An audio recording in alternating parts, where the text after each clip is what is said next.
How you doing, Pioneers? This is mjkk613.14. Making this one, I'm going to try to keep it a little bit shorter because the last one I did was real long. I just felt stuff that I needed to say. But this one, I probably end up 2 or 3. And this is all unofficial through my eyes. And it's in response to, I hope I don't screw your name up too bad. K4G asked about, will Pi have more than one value or more than one price when it launches? And in my opinion, yes, it'll have two prices.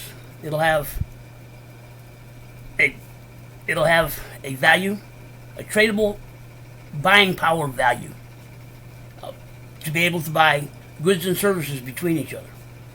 Then it will have an exchange listing price. And I'm going to try to see if I can explain the way I understand it, or the way I see it, or the way I've come to see it, on how those get set. Because I think people are missing what Pi truly is trying to accomplish, or truly trying to be. And Pi is looking to be a currency first and a tradable asset second, in my opinion. Okay.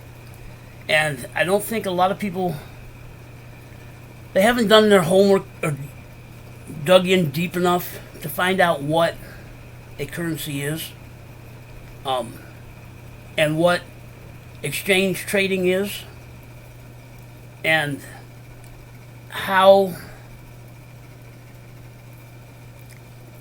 exchanges are price.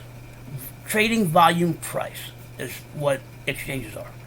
The crypto exchange is no different than the stock exchange, except the crypto exchanges is a stock exchange on steroids. That's all it is. And to be able to make, now my comparison between the stock exchange and the crypto exchanges is, you can play the same game on the stock exchanges as you can on the crypto exchanges. You just play in the penny stocks and startup companies or whatever. It's as volatile and exciting and whatever, but you don't get the returns as fast on the stock exchanges as you do on the crypto exchanges. Crypto exchanges are like going to Vegas and playing craps. I mean, that's the excitement. That's the thrill of the game. And the way I see it. And I've been watching a couple of day traders and crypto traders and traders putting out their advice and their stock pick or their crypto picks and how to judge it and all that kind of stuff. And I don't think a lot of people, there are a lot of people, especially a lot of new people in crypto, that don't understand how the exchanges work or how people are making money off the exchanges. I mean, yes, you buy low, you sell high, you do okay. But crypto is a lot more volatile than that. I mean, crypto can change in a matter of hours, days. You can make, if you're not following it every day, almost every minute of every day, most likely you will lose money. Okay? Because that's how volatile and that's how fast crypto changes. Yeah, when you look at all their graphs and all their how this or that or whatever it is, and it's all pointed out, and it's all stretched out, and it's all okay. Yeah, it makes it look different than what it is. And if you're not watching the exchanges constantly, I mean, you're not watching them constantly, you can miss your window of opportunity. When these guys put their buy and sell orders and buy at this level and sell at that level and do whatever, they're watching it all the time. I mean, it's like they have a monitor up, watching whatever they're dealing or playing in all the time. I mean, all the time. Because it can happen in a matter of seconds. You can win or lose. Okay? That's the thrill. That's the excitement of being in the crypto exchange. That's what the crypto market has become. Okay? In my opinion. And that's what new people, especially new people, and I was there. I mean, we were all new once. Everybody's new once. Okay? But you get caught up in it's hype. It really is hype. You get caught up in the excitement. You get caught up in the the game. You get caught up, you just get caught up in it. And people coming in that don't know it, they see the excitement, they hear the returns, they know what Bitcoin did back in whatever it was, 2012, 2013. And it's just gone up from there, and it's made overnight millionaires and billionaires and all this other thing. It's all hype. I mean, crypto is no different than the stock exchange. Okay? You don't make any money or lose any money until you actually trade the asset. Yes, it's in your portfolio and you have X amount and it's worth X amount and that's your total value. And then a few minutes later, well, you have this amount and now it's worth this amount and now it's worth that amount. But it's not worth that amount until you sell it, until you trade it, until you make the exchange on it. All it is numbers in a portfolio or on a page until you physically sell it. Okay? So the stock exchange is no different. You can lose or make money on the stock, but not until you sell it. Now, if a company goes totally bust and goes bankrupt and closes their doors, so yeah, whatever you had invested in that company, you've lost it. It's no different in crypto. If I know they call it cryptocurrency, and it's starting now to be used more as a currency, but it's not really a currency. It's a tradable asset, commodity, whatever. It's not. There's not a lot of use case for it. There's not a lot of utility in it. It's just a tradable asset. And I don't know how you could call it a store of value when you buy it at this price, and then it drops out, and there's what, somewhere between 2,000 and 6,000 cryptos are out there that the majority of them don't make it. Okay, so how can that? I'm not understanding how that can be a store of value, because today it could be worth this, and my portfolio would be worth this, but tomorrow I come in and it's tanked, like Bitcoin. I mean, Bitcoin was up to what, 60,000, and it's down to 40. So it's 60,000. Yeah, I'm on. But in thinking, I just lost $20,000 if it drops to 40. So how can that be a store of value? But that's a different deal. Okay, so the crypto exchanges is that that's where they trade. That's where you make. That's where currently in the crypto community, in the crypto space, it's all about making other money. It's about taking the asset, the crypto, trading it on an exchange, buying it, somebody's selling it, you're buying it low, what you think is low, and then you're looking to get somebody that wants to buy it at a higher price. So it's just making money off of, it'd be like no different than selling cars or whatever, groceries, whatever it is. Okay? Well, groceries are, yeah, they're a usable good. So you have to understand that's what the cryptocurrency market is. It's just trading them back and forth. All everybody's doing is just trading coins back and forth between each other.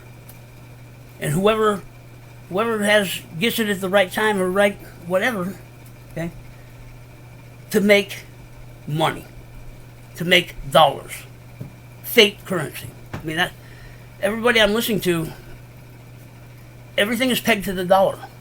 Everything is pegged to the dollar. So when we're looking at value prices, the prices are in dollars. What this coin is worth to the dollar. Okay? But that price is from trading volume. Okay? Most of the cryptos today are, I don't want to get into this debate in this video. It's digital. It's ones and zeros. Okay? All the protocol, even Bitcoin, all the protocols out there have a limited amount of that coin. It's written in the program. It's written in the protocol. Now, how you get it is totally different. Even Bitcoin has 21 million ever.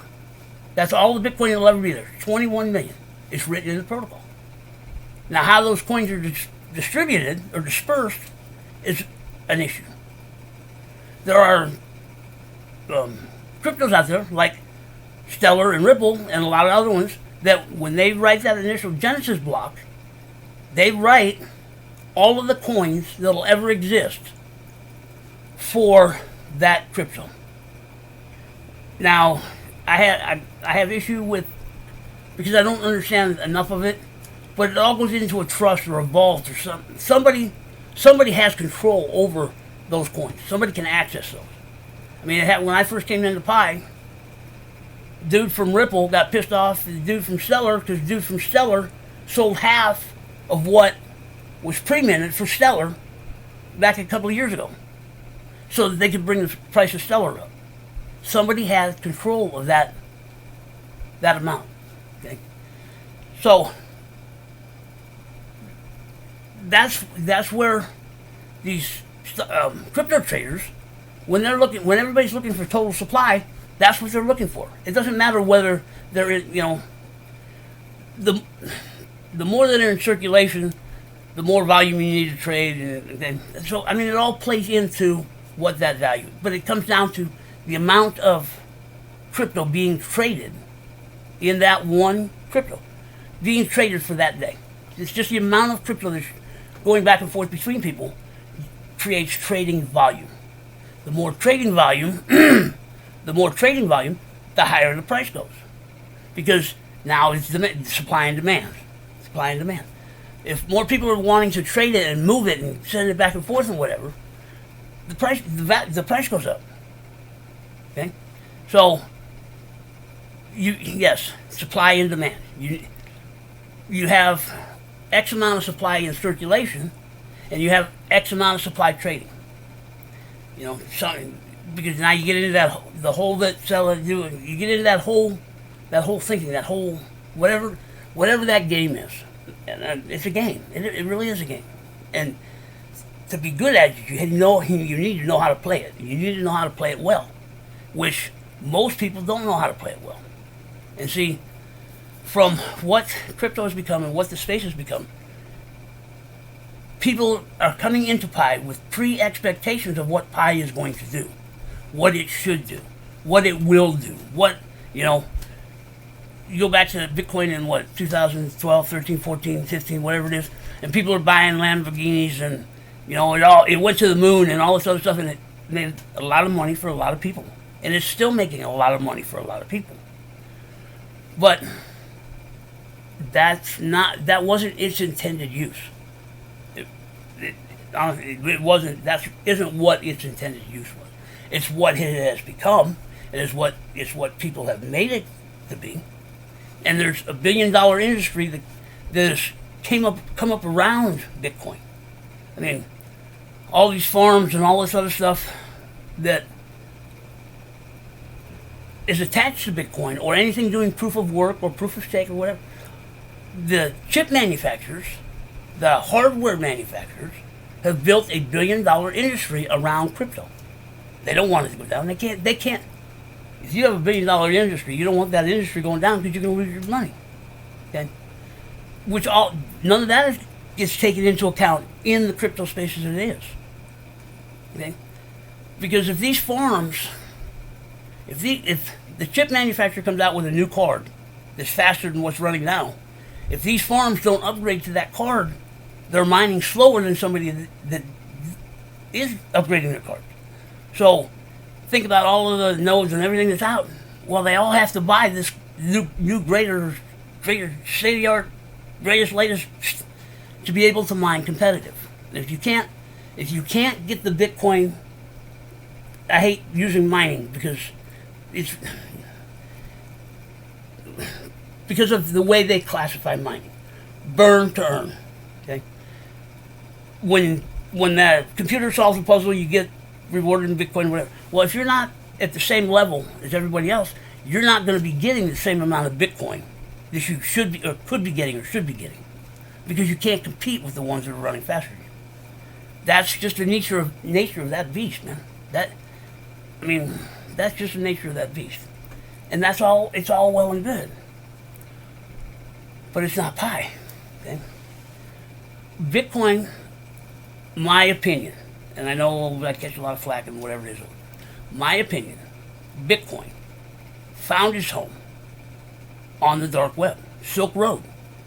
Silk Road is what Bitcoin should have been. And I'm not saying that what they were doing on the road was right, because they were trading in a lot of stuff that they took an entrepreneur saw an opportunity to trade in stuff that you can't trade up in the light of day, but he saw the opportunity with Bitcoin to be able to do it someplace where they could do it. He was an entrepreneur, yes. He was a little big in the head and he got way out there. Okay? But his entrepreneurial spirit, that's what Bitcoin should have been up here. Okay? And I see it in Pi. I mean, I've watched it in Bitcoin, I've listened to it in Bitcoin, okay? And I see it, and I've seen it since I've been in Pi. First week I was here, first couple of weeks I was here. Once I started to really understand what was going on, you could see it. You could see what the traders and stuff were trying to do with Pi. And that's not Pi. That's not Pi. That's not Pi's main goal. Now, will it be a part of Pi economy? Yes. A part of. But it won't be Pi economy. Okay? Because Bitcoin was looking to be a currency, a means of exchange to buy goods and services. And because it was new, I mean, nobody knew. Nobody knew what it was. Nobody knew how to deal with it. Nobody knew what the power of crypto really is. And we still don't, a lot of people still don't see what the power of crypto really is. Pi's trying to open the eyes. And we'll get, okay? So it was easier because the value, the price, or at that point it would be value, because that was its buying power value. I mean, when the guy spent 10,000 Bitcoin for a couple of pizzas, or I heard he spent like 6,000 coins on a slice and all this, and there were taco trucks in California, making that same. They were having to give a lot of Bitcoin for a little product, kind of like what the dollar's doing now. We have to give a whole lot of dollar to get a whole lot of nothing. Okay. So instead of taking Bitcoin in that direction, in my opinion, because it was still too new, too hard to use, because nobody really knew what was going on with it, and people were expecting fast money quick, big money quick, and it went that way. It's the way it went. It moved up once it hit the exchanges and it started trading on the exchanges, and it picked up value on the exchanges, which is, to me, is price. It picked up trading volume price. And when the road went down, forced most of it up there. Yes, there's still Bitcoin down on the dark web, and there's been road down on the dark web, and okay. That's where they have found their economies. That's where they have found their economy. That's where they have it backwards, because right now the exchange dictates the value, their buying power value, down on the web. So whatever the exchange says that their price is, that's what they can use it for, to buy goods and services, or buy whatever they're buying there. Okay? So it's the exchanges are dictating what the value of that coin is, okay? Because the crypto itself has not created its own value, has not created its buying power value. That's what Pi is looking to do. Pi is looking to stay above ground, buying goods and services every day. Now, there are more cryptos that are able to be used. I mean, Bitcoin can be used in different places, and more people are accepting it. And okay, the issue with Bitcoin is the price on it is too high, for one, and it's still too volatile. Yes, is it slower than it was when it first? Yes. But within a month, it lost $20,000. It lost $20,000 in value in less than a month. Well, from a business standpoint, they would. Everybody, I hear people talk about Musk, and I hear, Buffett and Gates and all the big players of today, Rockefellers, Morgans, Chase, whoever, I don't know if I think Vanderbilt's out of the game. Anyway, but you have old money and new money, Zuckerberg and all these, they're all playing at a different level. They are really playing at a different level that none of us could even fathom. No. To lose 20 in what you're using as your money, as you're creating your wealth and your bank account and your future on, loses $20,000 in a month. Those guys aren't playing there, man. I don't care what any of them say. Yes, now, don't get me wrong, because some of them have woke up and have seen the potential of what their earnings can be playing in that market. And Musk did a good job of it. And all of these guys, all of them, and I've said it before, I respect all of them. I really do. Because they've learned, they have made their own fortunes. They have an opportunity arose, they found a solution to the opportunity, sold it to the public, and made their millions and billions and whatever it is. Kudos. Pi is also not looking to be in that game. Not in that game. It's a losing game for us. It really, whether you believe it or not, it is. Because look at the problems that Zuckerberg had. Especially when he was trying to launch Libra.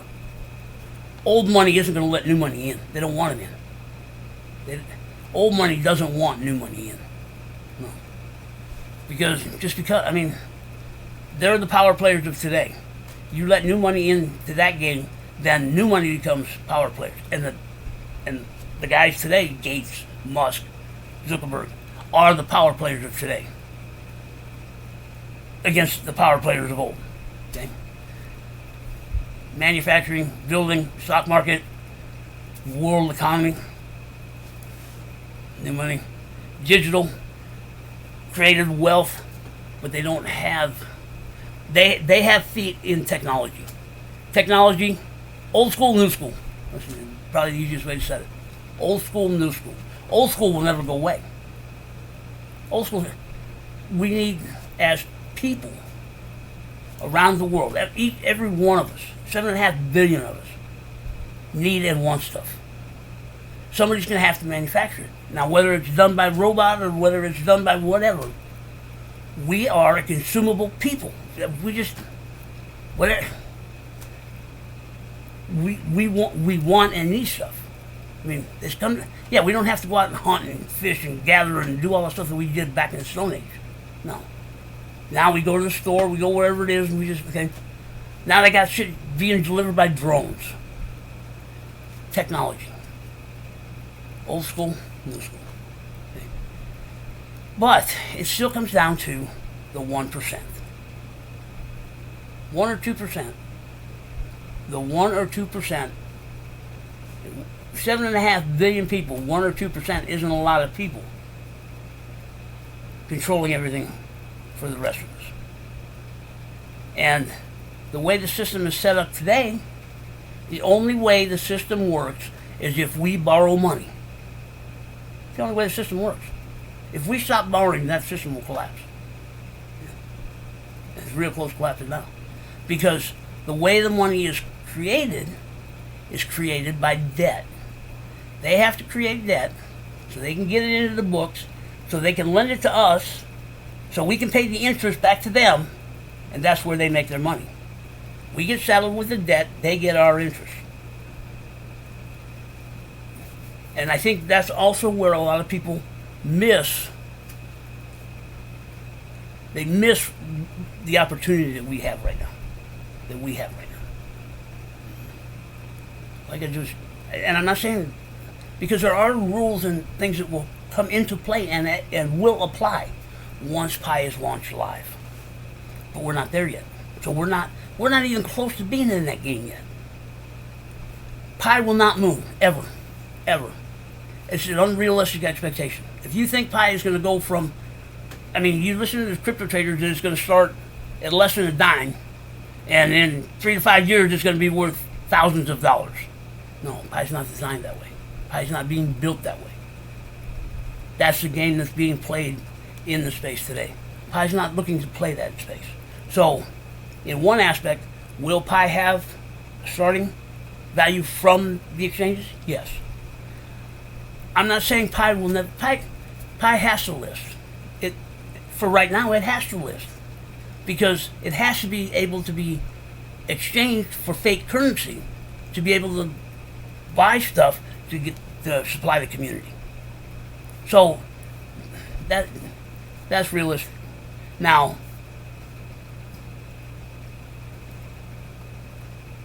if the exchange dictates price the way the models that they use today, and Pi starts out at less than a dime, what can anybody buy with it?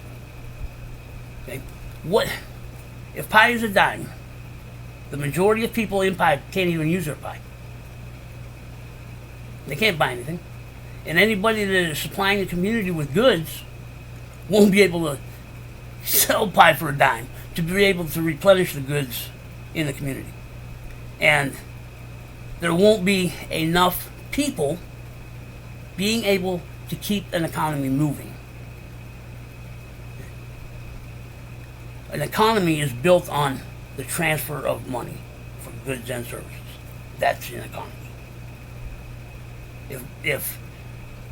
If you don't have the money to buy something, okay, right now first world countries are built on corporate loans and all that other stuff, and manufacturing and profit, and manufacturing getting bigger.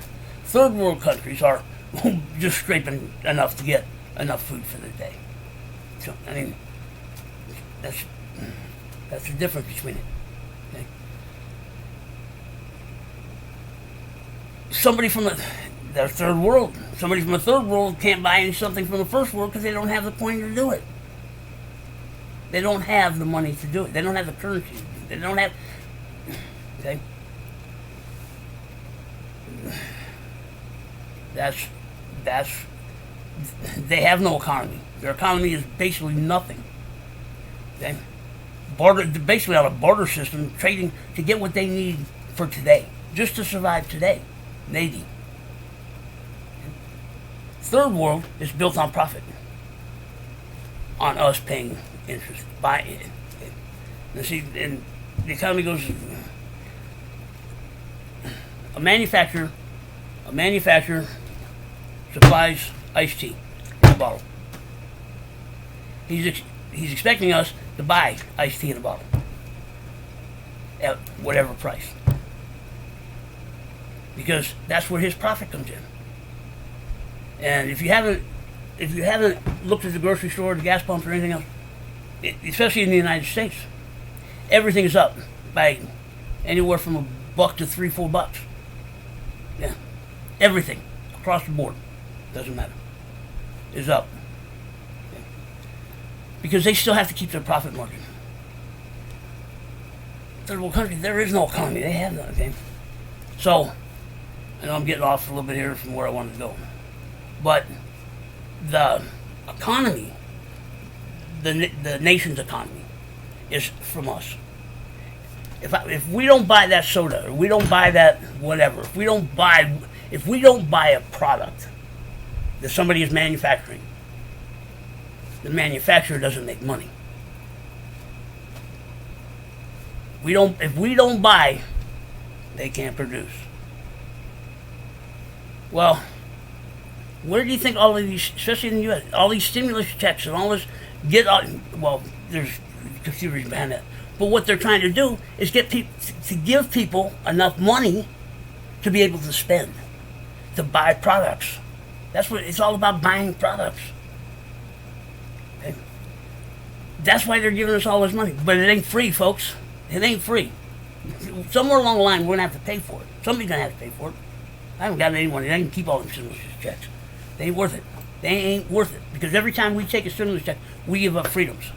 Nah, that's a different issue, too. But they're getting us to rely on them for our money. They're getting us to rely on them for our money. Because most of us live above our means. And they're sending that money so you can pay your loans, so you can pay the interest, so they can make the money. It ain't hard, man. Okay? But they got everybody so, okay. So, if you have to understand what an economy is, you know, gross national product and gross domestic product and gross this and gross that and gross, yes, on a world stage it is. Now but you're talking different economies. You're talking world economy and domestic economy. The dollar isn't going to fall on the world economy. The dollar is going to crash on the domestic economy. That's where it's going to crash. It's not going to crash. It's going to crash domestically first. Then it'll take everything else down with it. For a while. Yeah. Yeah. So they have to keep, but see, they're not the uppers, the 1%, the Musks, the Gates, the what, and I know they all do philanthropy work and all this other stuff. They're still about profit. They're still about profit. Yeah. They're still about building their bank account. Who's going to be the richest man in the world? That's what they're. Who's going to control the world? You ever played the game Risk? That's what those guys are playing up there. Yeah. And they're not playing Monopoly. They're playing Risk, man. Who can control the world? Yeah. You know, you can bring them down home to them. All these guys are sitting around a Monopoly board playing Monopoly. Yeah. And we're just the ants and shit that are running around anyway. Okay. So, domestically, they have to give us money that we feel comfortable enough to be able to go out and spend, with prices going up. Because if we get to a point that we don't trust or believe we're going to have, and the money's not moving, there is no economy. There is no economy without money moving. If I'm not buying something from you, the money doesn't move. If you don't buy something from somebody else, and I don't buy something from somebody else, and they don't buy, the economy doesn't move. If the economy doesn't move, if the money's not moving, there is no economy. There is no economy. So, that's what Pi's trying to build. A economy in an ecosystem with an ecosystem with an economy inside for the community. Just don't think about the outside yet. We're not there yet. We can't even get shit going in our own community. With 21 million people, we can't get shit going. And it's not that hard. It's not that. You know, I guess it is, because if you're looking for if all you're about is profit and building your wealth and building your bank account and building to get on top, because all it is about being on top and having more than somebody else. If the community stays, my opinion, if the community stays 50-50 on that, even 50-50, it's a coin flip whether Pi will survive or not. Yes. Yes. Because we have to build an economy. And this one, I'm right about 30 minutes. So I'm going to cut this short and I'll come back with another one. Because, we're getting to the point. I'll cut this one off here. You guys have a good